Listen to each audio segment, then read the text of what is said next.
Assalamualaikum warahmatullahi wabarakatuh. Selamat datang dan selamat bergabung kembali di podcast STI Surakarta bersama saya Kori Farum di mata kuliah Komunikasi Bisnis. Nah, di minggu ini kita sudah masuk di pertemuan ke-8. Di pertemuan ke-8 kita akan membahas mengenai penulisan surat lamaran kerja dan penulisan resume. Capaian pembelajaran di minggu ini atau di pertemuan ini adalah mahasiswa diharapkan mampu untuk memahami mengenai yang pertama pendekatan AIDA, kemudian pengorganisasian surat lamaran kerja, tips untuk pelamar kerja, persiapan menulis resume, pengorganisasian resume, masalah dalam penulisan resume. Nah, kita langsung masuk saja ke penulisan surat lamaran kerja. Yang pertama kita harus mengenal dulu nih mengenai pendekatan AIDA atau attention, interest, desire, dan action. Nah, untuk attention atau perhatian, di tahap ini pelamar harus dapat meyakinkan pihak pencari kerja bahwa dia memiliki sesuatu yang bermanfaat atau dapat menumbuhkan ketertarikan bagi pihak lain. Nah, untuk interest atau di interest ini pelamar harus dapat menarik perhatian pihak lain dengan menjelaskan relevansi pesan-pesan yang disampaikan. Kemudian ada desire atau minat. Pelamar harus dapat menumbuhkan hasrat pembaca atau pihak lain untuk mengetahui lebih jauh apa yang sudah dituliskan dalam surat tersebut. Kemudian action. Di action pelamar harus dapat memberikan saran kepada pihak atau pihak lain pembaca untuk mengambil suatu tindakan tertentu berkaitan dengan harapan atau keinginannya. Nah, pengorganisasian surat lamaran kerja. Nah, dalam surat lamaran kerja ini ada 3 tahap. Yang pertama, paragraf pembuka, paragraf pertengahan, dan paragraf penutup. Di paragraf pembuka kita bisa mengemukakan maksud lamaran kerja. Kemudian di paragraf pertengahan kita bisa mengemukakan kualifikasi yang dimiliki, misalnya pendidikan, pengalaman kerja, sikap, minat, aktivitas, dan kualitas kita. Kemudian di paragraf penutup kita bisa mengemukakan apa harapan dan tindakan yang diinginkan. Nah, ini sudah saya kasih contoh dari surat lamaran kerja. Nah, di sini ada tanggal di kanan atas ada tanggal penulisan surat lamaran, kemudian alamat yang dituju juga harus jelas, PT apa, misalnya di sini PT PLN di wilayah Ciamis, kemudian hal lamaran pekerjaan, salam pembuka, mina dengan hormat. Nah, sesuai dengan lowongan pekerjaan yang saya terima, misalnya saya terima di surat kabar misalnya. Nah, saya mengajukan diri untuk bergabung ke dalam tim marketing di PT PLN. Misalnya, berikut saya lampirkan data diri saya, nama, tempat tanggal lahir, pendidikan terakhir, alamat, nomor telepon, email. Kemudian di paragraf selanjutnya kita bisa mengemukakan kualifikasi yang kita miliki. Misalnya saya memiliki kondisi yang sehat, baik itu jasmani dan rohani. Saya juga memiliki kemampuan bahasa Inggris yang baik lisan maupun tulisan. Dan juga saya misalnya saya orang yang bisa bekerja baik dalam tim maupun individu. Saya orang yang menyukai tantangan, misalnya bisa ditulis. Kemudian bisa dilampirkan juga daftar riwayat hidup ini. Kemudian fotokopi KTP, misalnya fotokopi ijazah. Nah, kemudian diakhiri dengan harapan. Misalnya saya berharap Bapak Ibu bersedia meluangkan waktu untuk memberikan kesempatan wawancara kepada saya. Gitu. Nah, demikian surat lamaran ini saya sampaikan dan terima kasih atas perhatiannya Bapak dan Ibu misalnya. Nah, nanti bisa dibaca sendiri ya di PPT, nanti saya akan lampirkan. Kemudian ada tips untuk pelamar kerja. Nah, dalam menulis lamaran kerja itu ada hal-hal yang perlu diperhatikan. Yang pertama, memiliki kualifikasi atau pengalaman kerja untuk mengisi posisi pekerjaan yang dikehendaki. Yang kedua, bangkitkan minat terhadap kualifikasi yang dimiliki. Kemudian tunjukkan hal-hal yang positif. Usahakan menulis surat lamaran kerja itu rapi, bersih, dan menarik.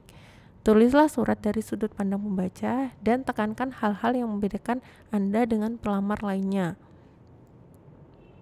Nah, kemudian ada hal-hal juga yang harus dihindari.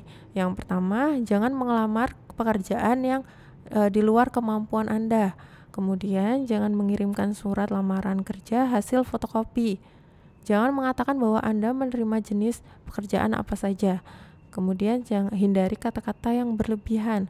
Jangan meminta belas kasihan terhadap perusahaan yang dilamar. Jangan juga mempermasalahkan gaji, kecuali jika ditanyakan saat wawancara, itu baru boleh.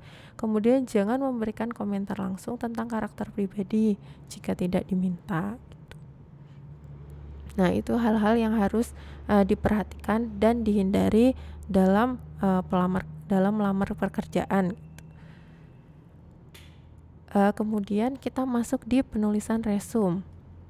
Sebenarnya resume ini apa sih? Mungkin sudah banyak yang dengar resume. Nah, jadi resume itu adalah suatu daftar dokumen yang berisi kualifikasi dan jalur karir Anda yang disusun secara teratur, rapi, dan menarik perhatian pembaca. Nah, mungkin banyak yang bilang bahwa resume itu sama dengan CV, tapi sebenarnya resume dan CV atau curriculum vitae itu sebenarnya memiliki beberapa perbedaan. Nah, yang pertama, kalau resume itu pendek, umumnya hanya 1 halaman saja. Nah, kalau CV ini bisa lebih dari 1 halaman, umumnya 2 atau 3 halaman, tergantung kebutuhan. Nah, kemudian dari konten itu, kalau resume itu dia spesifik, hanya menunjukkan skill dan riwayat pekerjaan yang relevan. Nah, kalau CV ini bisa menjabarkan riwayat akademik, pekerjaan, dan pencapaiannya tuh secara lebih lengkap gitu. Misalnya kalau resume biasanya dicantumkan 2 pendidikan terakhir, misalnya SMA dan kuliah. Nah, kalau CV itu bisa dari pendidikan dari yang pertama sampai akhir gitu. Kemudian dari tujuannya umumnya digunakan untuk melamar pekerjaan. Kalau CV bisa digunakan untuk melamar pekerjaan dan juga keperluan akademik.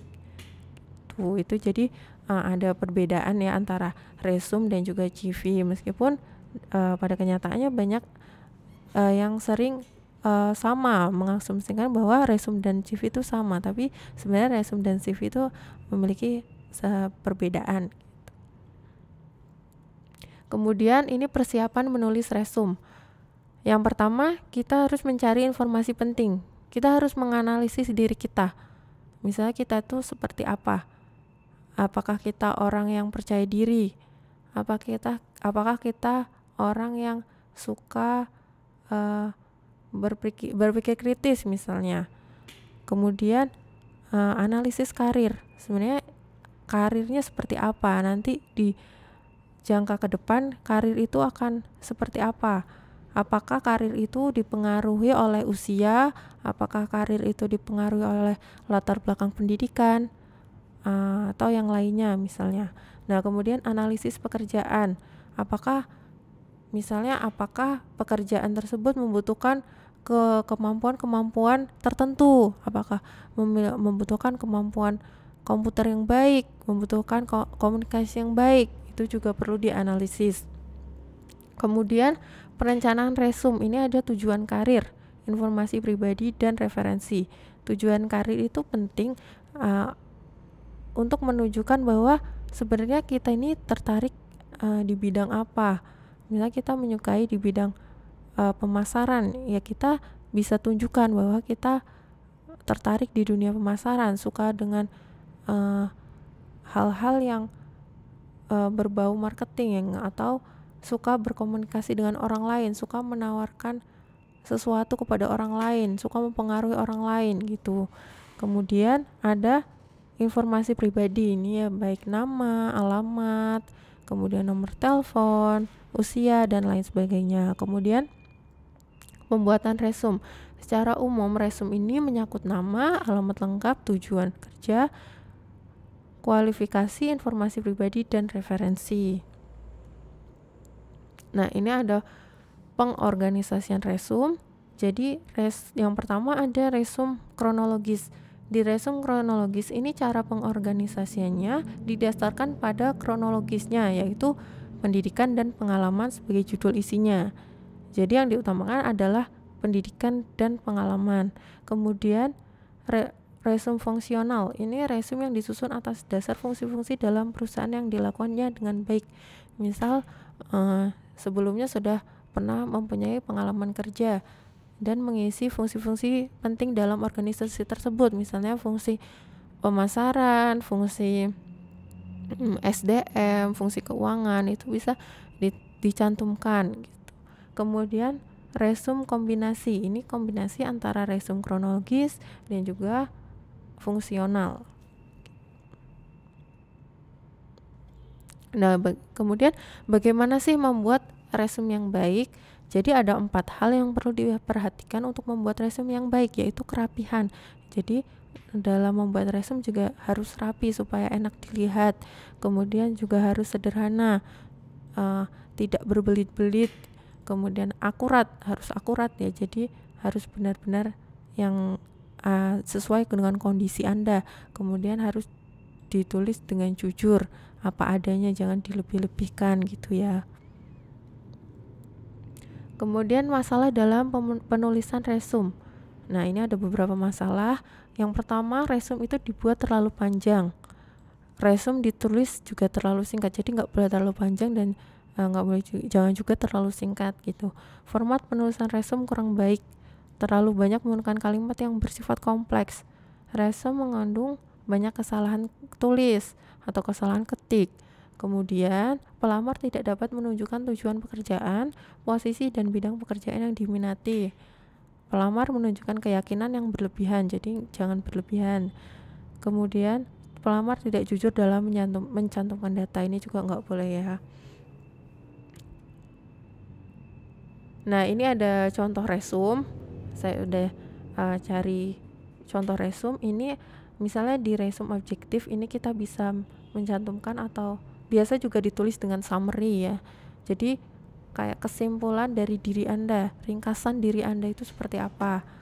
Gitu. Ini tujuan karir juga bisa ditulis di sini. Kemudian ini ada pendidikannya.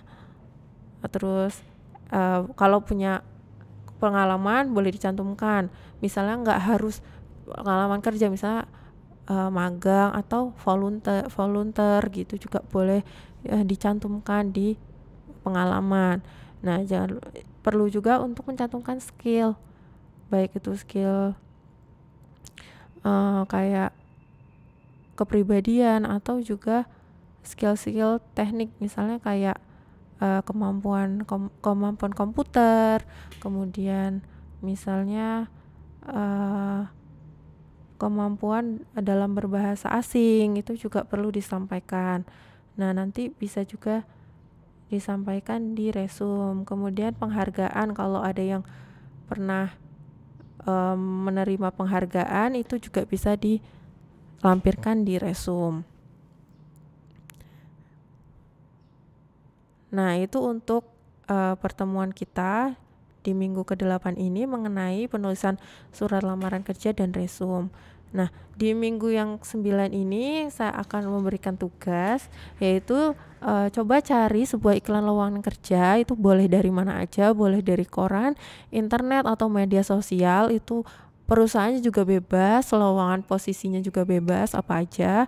Nah, kemudian buatlah surat lowongan kerja untuk menempati posisi yang ditawarkan di perusahaan tersebut.